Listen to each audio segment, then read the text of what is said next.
Datorren urteko martxoaren 8 jaiegun bilakatzea proposatu du Idoia Mendia sozialistak.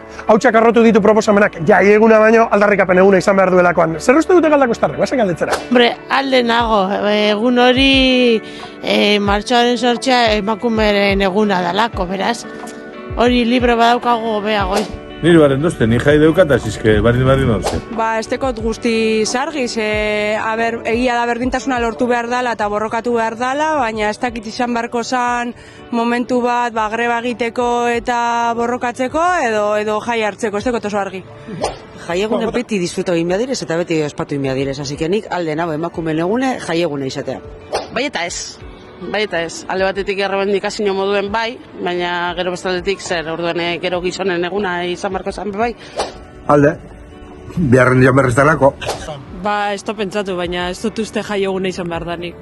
Uste hori errebindikazio egun badala eta errebindikatu behar dela, baina ez jaiegun batekin.